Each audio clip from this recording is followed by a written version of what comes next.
Friends, ఇప్పుడేంద్ర వార్త కాంగ్రెస్ కీలక నేత రాజీనామా, తీవ్ర టెన్షన్ లో సీఎం రేవంత్ రెడ్డి అంటూ వార్తలు అయితే వస్తున్నాయండి. దీనికి సంబంధించి వివరాలు చెప్పడానికే వీడియో చేయడం జరుగుతుంది.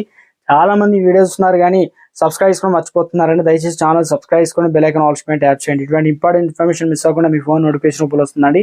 చాలా మంది మీరు చూస్తున్నారు కానీ లైక్ చేయడం లేదండి. దయచేసి లైక్ చేయండి, ఇన్ఫర్మేషన్ అందరికీ తెలుస్తుంది. అసెంబ్లీ ఎన్నికల్లో కాంగ్రెస్ నుంచి సూర్యాపేట ఎమ్మెల్యే టికెట్ ఆశించి పటేల్ రమేష్ రెడ్డికి కాంగ్రెస్ పార్టీ మరోసారి మైండ్ బ్లాక్ అయ్యి షాక్ ఇచ్చింది.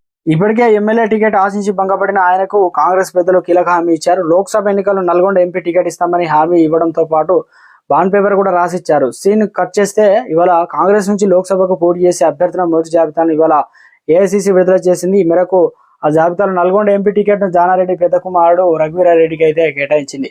దీంతో సీన్ ఒక్కసారిగా రివర్స్ అయింది. ఇక ఇన్నాళ్ళు అదే టికెట్ పై ఆశలు పెట్టుకున్న పటేల్ రమేష్ రెడ్డికి మళ్ళీ నిరాశ ఎదురైంది. ఈ క్రమంలో ఆయన పక్కగా పార్టీ మారతారన్న ప్రచారం అయితే ఊపందుకుంది. తన సహచరులు, ముఖ్య నాయకులు, కార్యకర్తలతో చర్చించి బీజేపీలో చేరేందుకు ఆయన సిద్ధమవుతున్నట్టు తెలుస్తుంది. నల్గొండ జిల్లాలో బలహీనంగా ఉన్న బీజేపీ పటేల్ రమేష్ రెడ్డిని తమ పార్టీలో చేర్చుకుంటే బలం పెరుగుతుందని రాష్ట్ర బీజేపీ నేతలు కూడా ఇప్పటికే ఢిల్లీ పెద్దలకు సమాచారం అందజేశారు. అందుకు బీజేపీ అధిష్టానం కూడా పటేల్ రమేష్ రెడ్డి చేరికకు ఓకే చెప్పారని చెప్పేసి టాక్. ఒకవేళ ఆయన బీజేపీలో చేరితే నల్గొండ ఎంపీ టికెట్ ఇవ్వాలని అధిష్టానం భావిస్తున్నట్టు తెలుస్తుంది. మరి పటేల్ రమేష్ రెడ్డి బీజేపీలో చేరుతారా లేక కాంగ్రెస్ లోనే ఉంటూ అవమానాలు